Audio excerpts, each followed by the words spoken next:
Estamos começando o seu programa Reavivados por Sua Palavra, estudando um capítulo da Bíblia. Cada dia são 1189 capítulos. Esta era a caixa postal lá no Rio de Janeiro da Voz da Profecia, 1189. Eu decorei bem isso lá, depois eu descobri que eram os números dos capítulos da Bíblia, né? Que interessante essa curiosidade. Mas é um prazer ter você aqui, estudarmos juntos a palavra. Estamos recomeçando a estudar a Bíblia, vamos para o capítulo 13 de Gênesis. Se você está começando agora, dá tempo de ver os outros capítulos, e eu tenho um jeito aqui especial para apresentar para você pegar esses outros capítulos de Gênesis, do 1 até o 13, né, até o 12, se você vai assistir o de hoje. E é bem simples, é o ntplay.com, ali você encontra todo o conteúdo da TV e mais alguns programas, documentários, entrevistas ali, filmes, programas infantis. Você encontra coisas bem legais, musicais, lá no NTplay. Experimente, abra lá, passe para os amigos essa informação, tá bom? E se você perdeu algum capítulo, é só ir lá no ntplay.com para rever esse capítulo perdido. Está começando agora? Volta lá atrás, faz um plano para ficar com a gente desde Gênesis 1, passando por toda a Bíblia. Tenho o prazer de apresentar para você esta revista aqui. Olha que tema bacana. Deus me ouve, fala sobre oração. A revista é a nossa querida revista Esperança Novo Tempo, né? Com vários temas, e esse tema aqui vale a pena conferir, porque fala sobre oração. Já que estamos falando aí de Abrão, né, o pai da fé, alguém que por onde passava deixava um altar, alguém que tinha muito relacionamento com Deus, que falava com Deus, de coração aberto, que expunha os seus problemas para Deus. Isso é oração, né? Oração é abrir o coração a Deus, como a gente abre para um amigo, não é? Dizer as coisas, dizer que o ama, tá ok, é importante, ele sabe disso já, mas diga. Né? Expresse o que está dentro do seu coração, isso é oração. É muito simples obter essa revista, basta mandar aqui para este WhatsApp a mensagem: eu quero a revista Deus me ouve, apresentada pelo programa Reavivados. Bom, muito bem, nós vamos agora para o capítulo 13, a gente vai ver a questão das escolhas de Ló, a escolha de Abraão, qual foi motivada por Deus, qual foi motivada pelo próprio desejo. Então vale a pena conferir. Nós vamos para um rápido intervalo e na volta você vai ter oportunidade de conferir o capítulo 13 de Gênesis. Não sai daí, a gente já volta.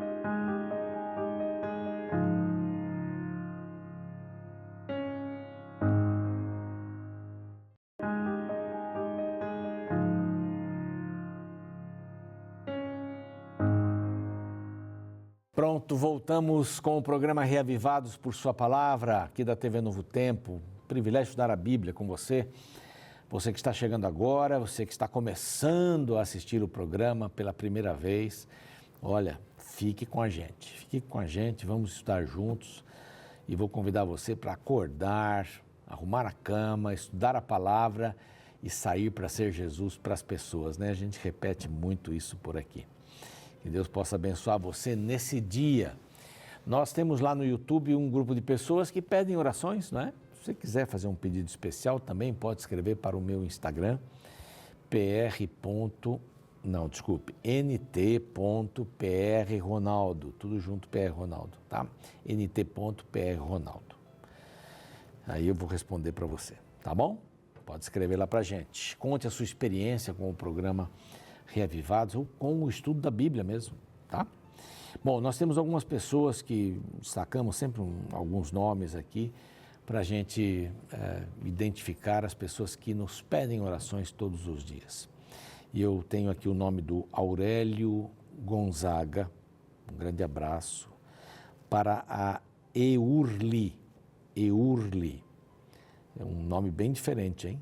Bem interessante. E a Rosineide Cecília, vamos orar por vocês. Hoje vocês representam todos aqueles que nos pedem orações e aqueles que estão assistindo agora também, que tem algum motivo muito especial, tá bom? Então vamos pensar nisso agora e vamos orar. Amado Deus, te agradecemos pela bênção de podermos estudar a Tua Palavra livremente, que aprendamos algumas lições importantes hoje para a vida. Abençoe estas pessoas que mencionamos e outras tantas que nos acompanham nas mídias sociais e aqui assistindo o programa de alguma forma, que tenham uma necessidade especial para apresentar ao Senhor. O Senhor conhece o nosso coração, sabe do que precisamos e apreciaríamos muito que o Senhor dirigisse a nossa vida em todos os sentidos. Entregamos estas coisas, essas situações nas Tuas mãos e sabemos que o melhor será feito por nós. Abençoe o estudo de hoje, a palavra, aqueles que estão nos acompanhando pela TV, em nome de Jesus. Amém. Muito bem, então vamos lá, o capítulo de hoje é o capítulo 13, né? Algumas coisas vão acontecer aqui. Já vimos que Abrão ouve a primeira promessa do Senhor, faz o primeiro altar, comete o primeiro erro, isso foi o capítulo de ontem, e ele acaba mentindo que sua esposa não era sua esposa, era sua irmã, mas foi uma meia verdade, ele vai fazer isso de novo, infelizmente. Não deixou Deus ser Deus na sua vida. A Bíblia é fantástica, por quê? Porque ela apresenta o melhor e o pior das pessoas. E nós podemos ser salvos por Cristo Jesus. Isso é o mais importante. Não há super-homens na história da Bíblia. Não há super-homens. Há pessoas comuns, como nós, que têm seus desejos de estar em Cristo Jesus e, ao mesmo tempo, como Paulo disse, o bem que eu quero fazer eu não faço, o mal que eu não quero isso eu faço. Está por aí. Importante andarmos com Cristo todos os dias. E aqui, Abrão continua andando, continua em movimento aqui. E há uma situação bastante delicada. Primeiro, no começo do capítulo, Moisés aqui indica a riqueza que Abrão tinha acumulado. Uma boa parte pelos presentes do Egito. Aí, não é? O faraó ficou bravo e disse, olha, tome mais coisas, vai embora, não quero saber mais de você por aqui. Saiu, pois, Abrão do Egito para o Neguebe. Neguebe é um deserto, né, que vem água de vez em quando. Tem umas figuras interessantes aí, como a água chega no deserto. Isso você pode ver lá no Google. Então, saiu do Neguebe, ele, sua esposa e tudo que tinha, e Ló com ele. Estava com Ló. Era Abrão muito rico. Possuía gado, prata, ouro, por causa do Egito, repito. Fez as suas jornadas do Neguebe até Betel. Lembra-se que em Betel ele fez o primeiro altar? Então aqui diz, né, até o lugar onde primeiro estivera a sua tenda, até Betel e Ai, até o lugar do altar que outrora tinha feito. E aí Abraão invocou o nome do Senhor novamente naquele mesmo altar. Então assim, com o decorrer do tempo, onde Abraão passava, ele deixava um altar. E deixando esse altar por ali, na volta, ou quando passava de novo, ele adorava o Senhor. E outras pessoas, depois que começaram a adorar a Deus, viam esses altares de Abraão e adoravam a Deus da mesma forma. Então, vale a pena construir altares. O que você está deixando? Qual o legado que você e eu estamos deixando por onde passamos? Qual é o legado que nós deixamos? Deixamos a marca de Cristo? Não é? Isso é muito importante a gente analisar. Bom, ele invocou o nome do Senhor. Invoca o nome do Senhor. Possivelmente lhe pedindo perdão pela mentira ali passada. Ele invoca o nome do Senhor, ele busca o Senhor. A gente subentende aqui que ele está ligado a Deus novamente e pedindo perdão pela sua trajetória ruim ali atrás. Bom, Ló ia com Abrão, também tinha rebanhos, gado e tendas, e a terra não podia sustentá-los para que habitassem juntos. Era muito grande o número de pessoas, de animais e tudo mais, porque eram muitos os seus bens. Não podiam habitar um na companhia do outro. Era bem complicado. E houve contenda entre os pastores.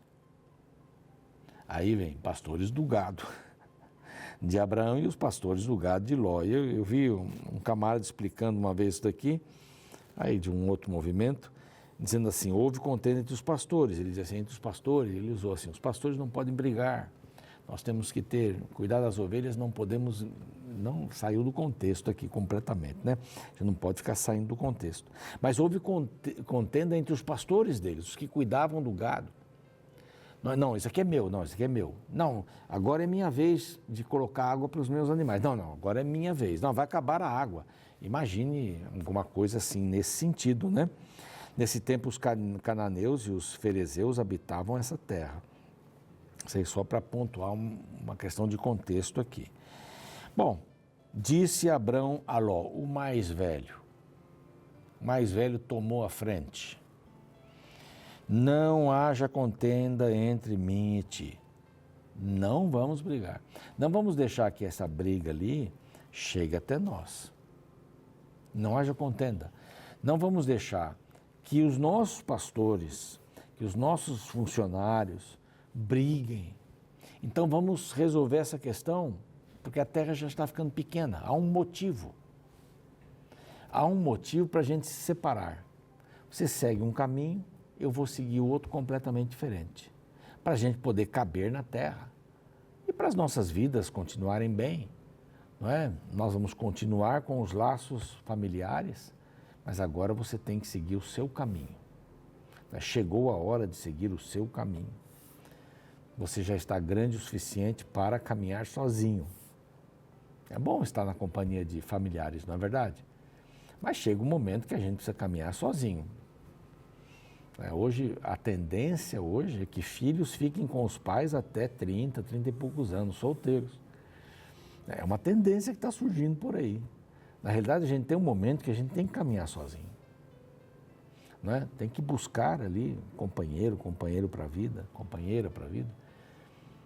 Temos que ter a nossa própria casa, né? Deixará o homem sua casa, a mulher também, vão formar um novo lar.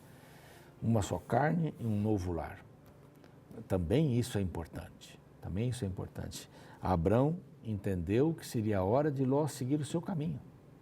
Mais jovem. Não é?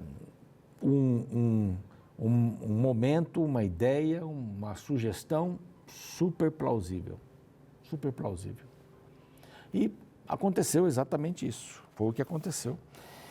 Então, levantou Ló, verso 10, os olhos e viu toda a campina do Jordão, que era boa, regada.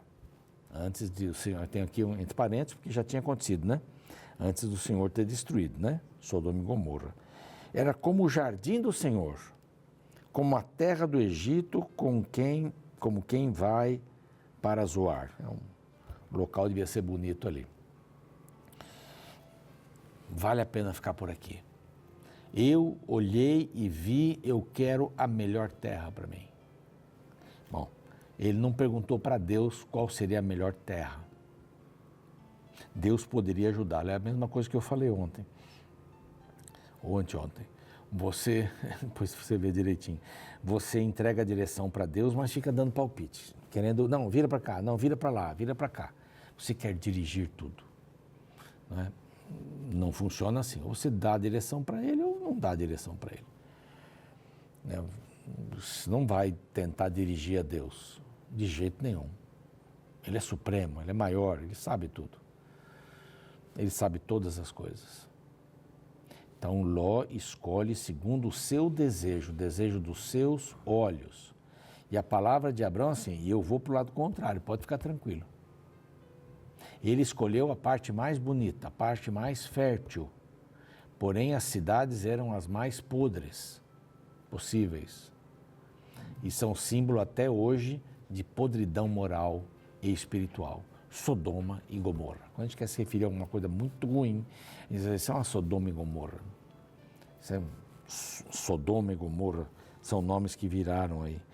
Então, Ló escolheu para si a pior parte, mas era melhor, mas a pior, porque ele não consultou a Deus. As escolhas da vida, você acorda fazendo escolhas, né? Se você vai começar com o pé direito, pé esquerdo, não dizendo de sorte ou azar, não é isso, mas se você vai pisar com qual pé primeiro, você vai colocar o chinelo, você vai colocar qual roupa, você vai levantar feliz ou não, você vai levantar bravo porque queria dormir mais, você vai decidindo. Você vai decidindo cumprimentar o porteiro ou não. Você vai decidindo sair na rua e ficar de cabeça baixa. Vai colocar a blusa verde, amarela, azul, preta. Você vai escolher. A vida é cheia de escolhas, não é? Há escolhas que são pequenas, né? Mas há escolhas pequenas que vão ter uma repercussão muito grande. Aqui Ló escolhe para si a campina, partiu para o Oriente, separando-se um do outro. Ele escolheu a pior parte, sendo que era a melhor parte aos seus olhos. Nós não conseguimos enxergar tudo que Deus enxerga. Não. Então, às vezes, fui líder de jovens durante muitos anos, e a gente tinha sempre essa pergunta: por que Deus me arruma uma namorada, um namorado? Por que está demorando tanto, né? Por que eu não, isso aqui, por que não, aquilo lá e tal? Deus podia ser mais ágil e tal. Mas sempre vale a pena esperar o tempo de Deus. Deus tem um tempo para as coisas. Não vamos antecipar. Se você fizer um bolo de cenoura, que eu gosto muito, é um dos mais preferidos, de fubá também, com aquela erva doce dentro, assim, aquilo para mim é encantador, tomar com um chazinho. Aí o Zeca, aqui, o nosso cinegrafista, dá um sorrisinho, ele que também gosta disso aí. Aquilo é uma coisa fantástica. Agora você faz um bolo, bate lá, não sei, liquidificador, que método que você vai usar, põe na forma, você está doido para comer aquele bolo. Aí põe no forno, a temperatura, e você fica olhando e fica abrindo toda hora para ver, está pronto, você tira antes do tempo. O que acontece? Está murchinho ainda, não desenvolveu, né? Não ficou aquele bolo viçoso, né? Gostoso e tal, vai ficar duro, vai ficar parecendo uma bolacha ali. Né? Você tirou antes do tempo. Tudo tem seu tempo. Não antecipe as coisas. Tudo tem o seu tempo. Hoje a sociedade está ensinando que você tem que fazer um test drive sexual antes do casamento. Quer dizer, ter relações sexuais não é uma coisa normal. E a Bíblia diz assim: guarda para o casamento. Tem o tempo certo. Isso não vai fazer você uma pessoa pior se você esperar. Espera. Escolha a pessoa certa. Nada de paixão, né? A paixão ela vem e vai embora, do mesmo jeito que veio. As coisas no reino de Deus têm seu tempo, têm seu lugar, são feitas com calma, com passividade, com paz, com equilíbrio. Ló escolheu. E foi embora. E a Bíblia diz, verso 12, habitou Abraão na terra de Canaã e Ló nas cidades da campina, que ia armando as suas tendas até Sodoma. Eu acho que Sodoma está nas melhores lojas, né? Você mora na fazenda e vai comprar na cidade. E vai estendendo as suas tendas até a cidade. Era uma cidade corrompida. E aqui diz no verso 13... Ora, os homens de Sodoma eram maus e grandes pecadores contra o Senhor, não tinham nada a ver com o Senhor. Você está se aproximando de um lugar perverso, mau, e assim, e está estendendo as suas tendas até lá. Quer dizer, você está chegando lá, você quer entrar lá. Não, mas eu não entrei, eu estou perto, mas não entrei. Sabe, você está indo para o precipício assim, não quero cair, mas está indo para o precipício. Tem que parar, voltar e fazer outro caminho, senão você vai cair no precipício. Grandes pecadores contra o Senhor. Disse o Senhor a Abrão, depois que Ló se separou dele, ergue os olhos. Quem ajudou Abrão a escolher? Deus. Deus. Ergue os olhos e olha desde onde estás para o norte, para o sul, para o oriente, para o ocidente, porque toda essa terra, verso 15, que vês, eu te darei. Eu gosto dessas, te darei. A ti e à tua descendência para sempre. E aqui ele faz a segunda promessa, né? Essa é a segunda promessa. Farei a tua descendência como o pó da terra. Dá para contar o pó da terra? Dará para contar também a sua descendência. Vai ser muito grande. Ele já pensou em 20 filhos e coisa nesse sentido. Levanta-te, percorre essa terra no seu comprimento e largura, porque eu te darei.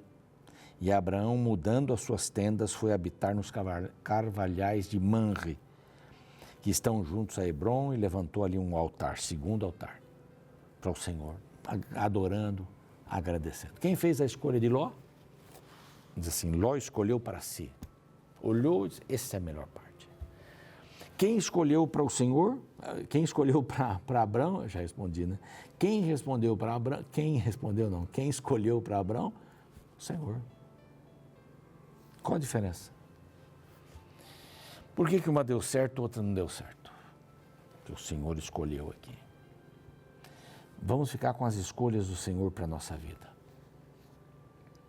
Se Deus diz que é virgindade até o casamento, por que eu vou mudar esse caminho? Se Deus diz, seja fiel ao seu cônjuge até que a morte o separe, por que eu vou mudar isso? As escolhas não são importantes? Então que eu carregue mais, seja mais intenso na escolha, que eu possa demorar mais tempo, se for o caso, mas escolher com o Senhor, que Ele me diga, olha para isso que eu vou te dar, olha para isso. E não como Ló, escolheu para si. Escolheu melhor, muito melhor. Eu vou me sair bem, e possivelmente ele tenha saído bem ali na plantação, na pecuária, na agricultura, não é? Mas e minha vida? Porque o que importa mesmo para mim, aqui, é a vida eterna. Eu vou trabalhar para isso, para estar com o Senhor para sempre, aqui e na vida eterna. Esse é o foco. Às vezes eu penso, não, vou pegar meu filho, vou tirar de uma escola cristã, vou colocar numa que vai colocá-lo na faculdade federal. Nada contra a faculdade federal, mas dá uma passeadinha lá para você dar uma olhada. O que religião significa, Jesus, nada. As pessoas entram para faculdades dessas, públicas, né? Eles não têm obrigação e não têm um viés espiritual, mas estão na faculdade. O que é mais importante para mim? Mais importante para mim é que meu filho, minha filha, estejam no reino de Deus. Vamos orar pelas nossas escolhas?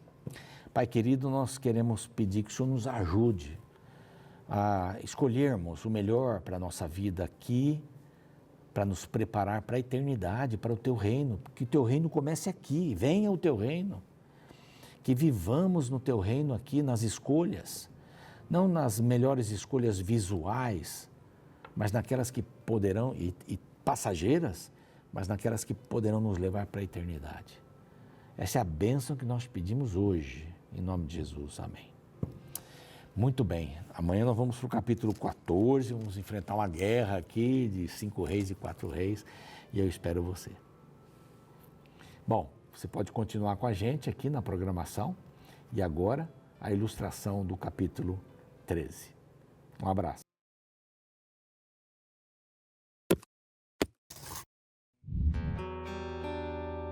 No início de 2024, faleceu o ex-técnico da seleção brasileira, Zagallo.